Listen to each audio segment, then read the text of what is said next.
Halo Sobat Review, welcome back to my channel. Kali ini kita akan membahas trilogi dari Captain America dengan judul Captain America The Winter Soldier.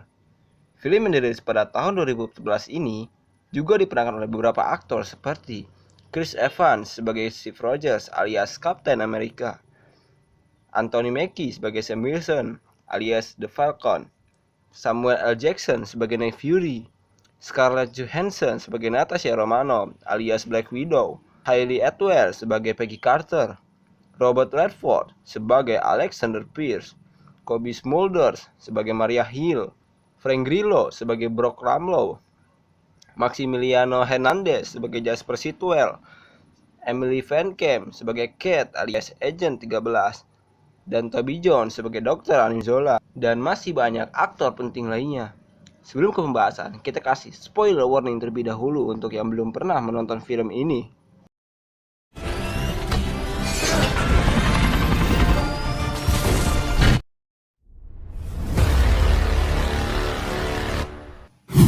Film dimulai ketika Steve Rogers sprint beberapa kali melewati seorang laki-laki. Diketahui laki-laki ini bernama Sam Wilson. Ia merupakan mantan Angkatan Udara Amerika Serikat yang kini bekerja sebagai konselor di Departemen Veteran Amerika. Saat berdua mengobrol, Steve pun mendapatkan panggilan tugas dan dijemput oleh seorang wanita bernama Natasha Romanoff. Di sini kita panggil dia Natasha. Scene pun beralih ke Samudra Hindia di mana Steve dan Natasha menjalankan misi. Kemudian Ramla pun mengatakan misinya dan siapa dalang dibalik penculikan para anggota S.H.I.E.L.D. dalam sebuah kapal. Tak lama kemudian, Steve pun melompat untuk bersiap menjalankan misinya. Ia pun mengalahkan satu persatu penjaga di perahu tersebut.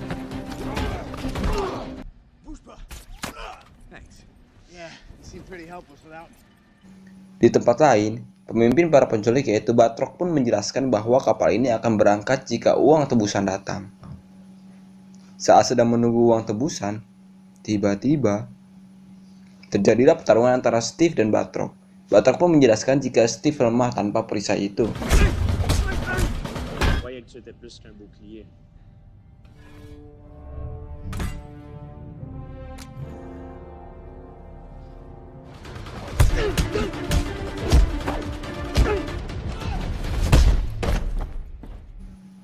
Alih-alih menyelesaikan dan membebaskan para sandera penculikan, Natasha ternyata punya misi tersendiri yaitu menyalin data ke flash drive di kapal tersebut yang merupakan data penting S.H.I.E.L.D.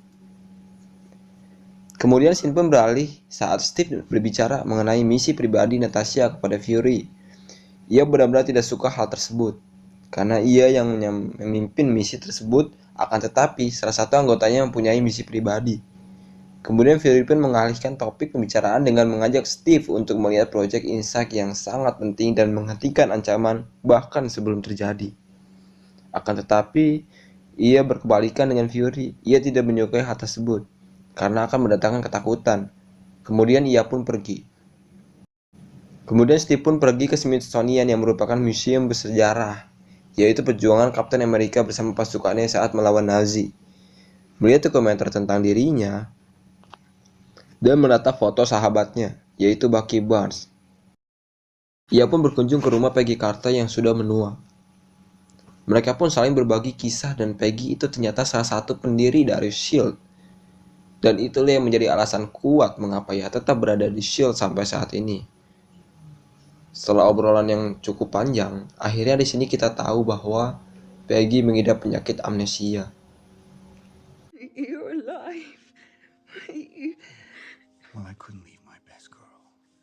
Di sisi lain, Fury berusaha untuk mengakses flash drive yang sebelumnya berhasil didapatkan Natasha. Akan tetapi akses tersebut ditolak. Kemudian Fury pun pergi dan meminta Alexander Pierce yang merupakan sekretaris keamanan internal dan juga salah satu pejabat senior di S.H.I.E.L.D. untuk melakukan pemungutan suara. Dan Pierce pun menyetujui hal tersebut dengan syarat Iron Man harus hadir ke pesta ulang tahun keponakannya. Scene pun beralih saat Fury mengendarai mobilnya dan berusaha untuk berkomunikasi dengan Maria Hill. Maria Hill di sini yaitu agen kepercayaannya. Tiba-tiba ia dilihat oleh beberapa polisi saat sedang berjalan. Beberapa polisi berusaha menangkapnya. Fury pun mengalami patah di bagian lengannya. Tanpa berlama-lama, sistem pendorong pada mobil yang sebelumnya mati setelah ditabrak perlahan-lahan aktif kembali, sehingga Fury pun melakukan perlawanan dan berhasil kabur dari kejaran polisi.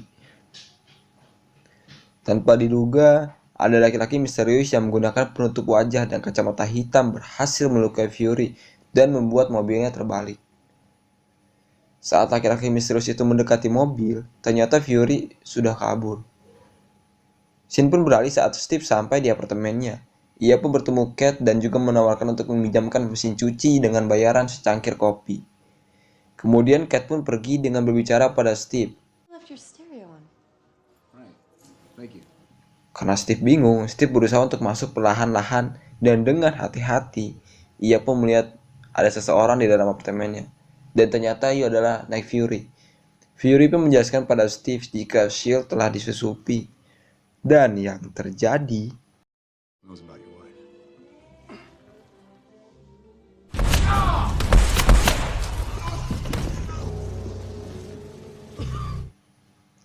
Steve pun bertemu kembali dengan Cat yang ternyata ia ialah Agent 13 yang diperintahkan Fury untuk melindungi Steve. Kemudian Steve pun mengejar orang misterius tersebut.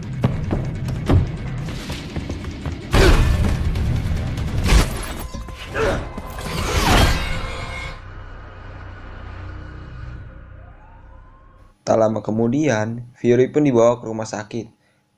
Maria Hill juga menjelaskan kepada Steve dan Natasha kalau orang yang menembaknya itu memiliki tangan yang terbuat dari logam dan sangat sulit untuk dilacak. Dokter pun memvonis bahwa Fury telah mati. Sebelum Steve kembali ke markas Shield, dirinya pun menyimpan flash drive-nya di sebuah tempat minuman dan makanan. Kemudian ia pun pergi dengan dikawal tim Strike. Setelah itu, ia pun bertemu dengan Cat dan juga berbicara dengan Pierce. Kemudian Pierce pun mempertanyakan mengapa Fury berada di apartemen Steve. Seketika, Why was he there? He told me not to trust anyone. Sorry. Those were his last words. saat hendak masuk lift, ia pun bertemu dengan Ramlo dan juga pasukan Strike yang terlihat sangat mencurigakan saat pertama kali masuk lift. Dan Steve pun menyadari akan hal itu. Tiba-tiba,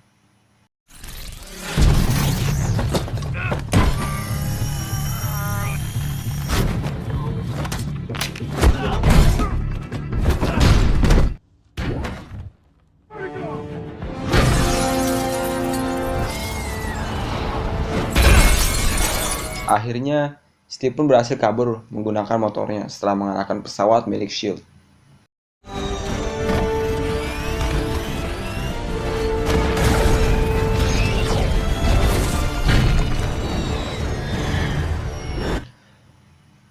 Kemudian Jasper Sitwell pun meminta seluruh anggota SHIELD untuk menutup semua jalur transportasi dan menutup landasan pacu, dan juga tampilkan semua kamera ke foto Steve Rogers atau Captain America. Kemudian Kate pun bertanya, apa alasannya? Kemudian Pierce juga menjelaskan kalau Steve Rogers tahu soal kematian Direktur Fury, akan tetapi ia tidak ingin menceritakannya. Saat sampai di rumah sakit, Steve pun menyamar dan memakai sweater biru bermaksud untuk mengambil flash drive yang sebelumnya telah ia simpan. Tiba-tiba, ia mendorong Natasha dan mulai bertanya, di mana flash drive tersebut. Kemudian Natasha pun tahu siapa yang membunuh Fury. Ia pun menjelaskan bahwa beberapa intelijen pun tidak percaya akan hal itu.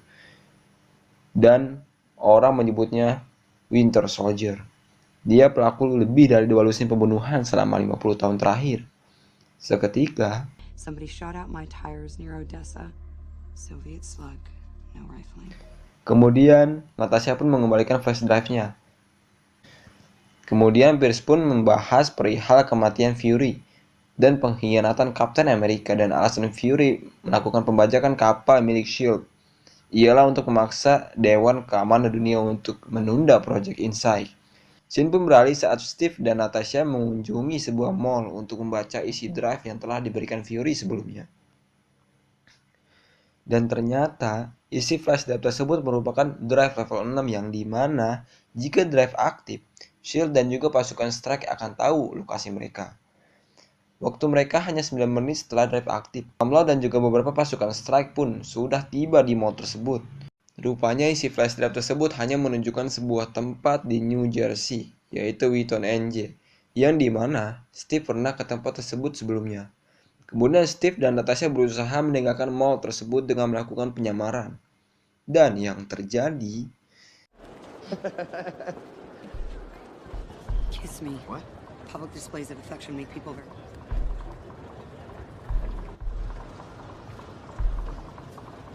Kemudian mereka berdua pun pergi ke tempat tersebut dengan mencuri sebuah mobil. Sesampainya di sana, ternyata tempat itu ialah tempat camp latihan Steve sebelum ia dijadikan subjek untuk Dr. Exin sebelumnya. Kemudian mereka pun masuk ke dalam. Nampaknya ini adalah markas utama atau markas pertama SHIELD. Di sana pun terdapat foto teman lamanya Steve Rogers di film Captain America pertama. Di situ terdapat foto Howard Stark, Kolonel Chester Phillips, dan juga ada Peggy Carter. Dan setibanya di ruangan operator dengan teknologi yang masih terbilang kuno, kemudian Natasha pun mencolokkan flash drive tersebut. Dan ternyata di dalamnya terdapat kesadaran Dr. Anim Zola yang telah diawetkan. Dr. Anim Zola ialah ilmuwan asal Swiss yang bekerja sama dengan Red Skull pada film Captain America yang pertama. Dr. Anim Zola mengungkapkan bahwa sejak SHIELD didirikan, dirinya pun direkrut dengan maksud untuk membantu kemauan mereka. Alih-alih membantu, ternyata ia menolong dirinya sendiri. Sedikit demi sedikit, Hydra tumbuh di dalam SHIELD selama 70 tahun. Dan ternyata Hydra telah menuai krisis, perang, dan hal lain sebagainya. Dan yang terjadi... will happen. Hydra's new world order. Kemudian tanpa mereka sadari, ada rudal balistik yang mengarah ke mereka. I am afraid I have been stalling, Captain. Setelah itu, Ramlo dan anggota Strike pun berusaha mencari Steve Rogers dan Natasha dan melihat jejak kaki Steve yang menandakan bahwa Steve dan Natasha masih hidup. Di lain sisi, Winter Soldier pun ada di kediaman Pierce, dan Pierce pun berbicara kepadanya bahwa ia menginginkan kematian Steve dan juga Natasha dalam waktu 10 jam. Kemudian scene pun beralih ke Steve dan Natasha yang datang ke kediaman Sam Wilson, bermaksud untuk meminta perlindungan atau untuk tinggal di kediamannya, karena mereka menjadi buronan SHIELD. Kemudian saat Steve dan Natasha berbicara, Sam Wilson memberikan sebuah buku yang dimana itu mengenai angkatan udara yang menggunakan bantuan sayap mekanik. Sam pun meminta Steve dan juga Natasha untuk mengambil sayap mekanik tersebut yang digunakannya semasa menjadi prajurit angkatan udara. Yang ternyata sayap mekanik tersebut dijaga oleh 3 prajurit dan dinding setebal 12 inci. Scene pun beralih saat pertemuan Senator dan Jasper Sitwell. Kemudian Sitwell pun menerima panggilan telepon yang tidak lain ialah Pierce. Dan ternyata... Yes, sir. Who is this? The good-looking guy. Kemudian Steve pun bertanya kepada Jasper Sitwell mengenai algoritma Zola. Dan tanpa berpikir lagi, Natasha pun menendangnya dari atas gedung. Kemudian Sitwell pun menjelaskan mengenai algoritma Zola yang merupakan program untuk memilih target insight, yang dimana targetnya itu ialah orang-orang yang dapat menyebabkan ancaman bagi Hydra untuk sekarang dan di masa mendatang. Kemudian Sam dan yang lainnya membawa Sitwell untuk dijadikan pemindai DNA untuk bisa mengakses helicarrier langsung. Tiba-tiba Winter Soldier datang dan melemparkan Jasper Sitwell ke jalan hingga membuatnya mati. Dan juga mencoba membunuh Steve Rogers dan yang lainnya.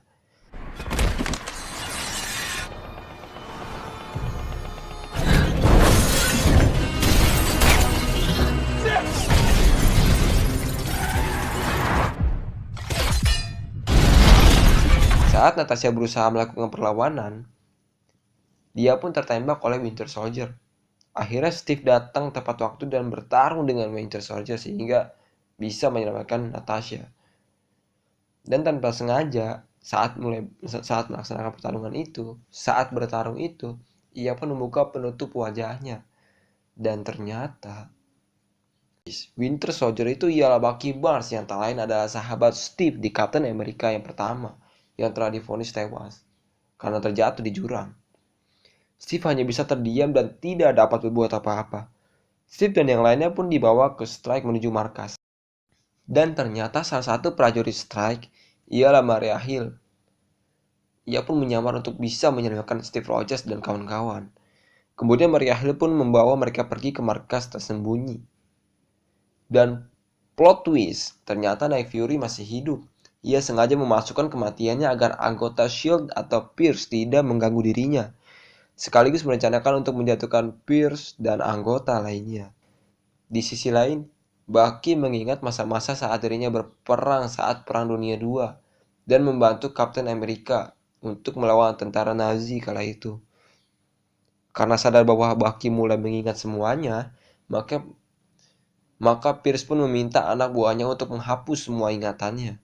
Karena ia sadar Helicarrier akan segera diluncurkan dalam hitungan jam, Fury pun membuat 3 chip pengontrol yang dimana chip ini akan berfungsi jika dipasangkan pada 3 Helicarrier sekaligus.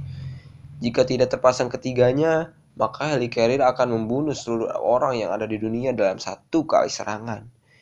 Yang dimana berhasil terbang di ketinggian 3000 kaki, akan melakukan pola yang membentuk segitiga dengan satelit insight dan memilih targetnya dengan panduan algoritma Zola.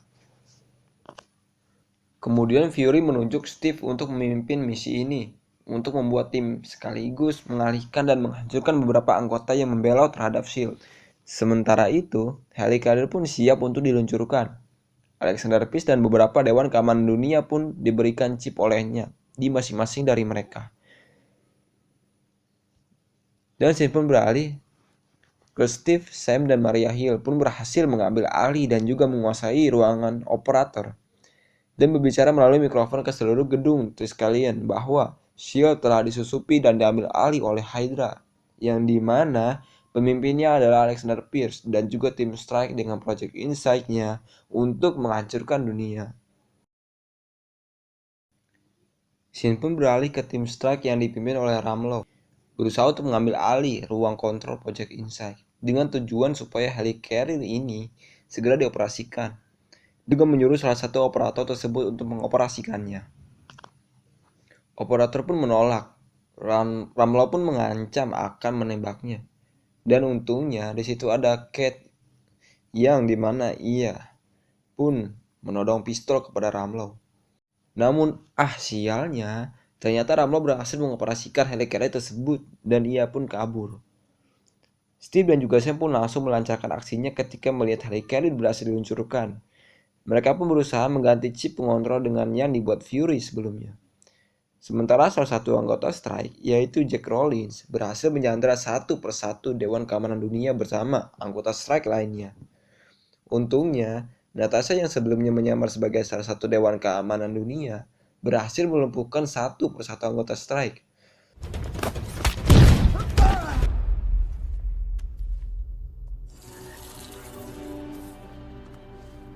Step on your moment. Di sisi lain, Maria Hill pun memberikan arahan kepada Sam dan juga Steve untuk segera memasang chip pengontrol sebelum ketinggian mencapai 3000 kaki. Steve berhasil memasang chip pengontrol yang pertama. Dilanjutkan Sam pun berhasil melumpuhkan tentara Strike yang mengejarnya dan juga memasang chip yang kedua. Akhirnya menyisakan satu Helicarrier lagi yang belum dipasangkan chip pengontrol, yang dimana akan dipasang oleh Steve nanti. Kemudian tentara S.H.I.E.L.D. yang membantu Steve diserang oleh Bucky di tempat tersebut. Dengan sigapnya, Bucky alias Winter Soldier mengendarai sebuah pesawat untuk mengejar Captain America, Steve Rogers, di Helicarrier yang belum dipasangkan chip pengontrol. Saat Steve sampai di Helicarrier, ternyata Winter Soldier sudah menunggu di sana. Kemudian Steve berbicara pada Bucky kalau ia tidak akan biarkan semua orang mati. Dan terjadilah pertarungan antar keduanya.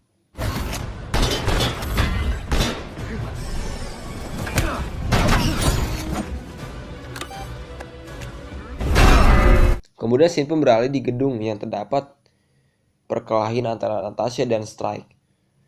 Semua dewan keamanan dibunuh satu persatu oleh Pierce dengan chip yang ditempatkan di pakaian masing-masing dari mereka.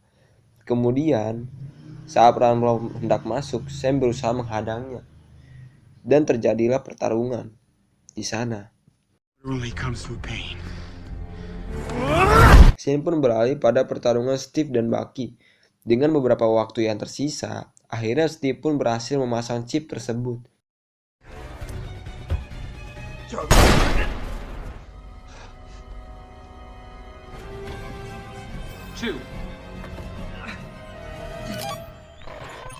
Charlie Lock.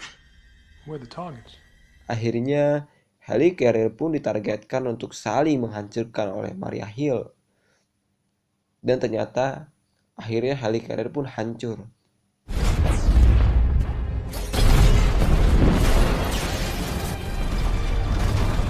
Kemudian pertarungan Sam dan Ramla pun harus terhenti. Helicarrier yang sebelumnya sudah hancur ternyata menabrak gedung tempat pertarungan mereka. Dan Ramla pun tertiba reruntuhan tersebut. Sam akhirnya diselamatkan oleh Fury dan Natasha.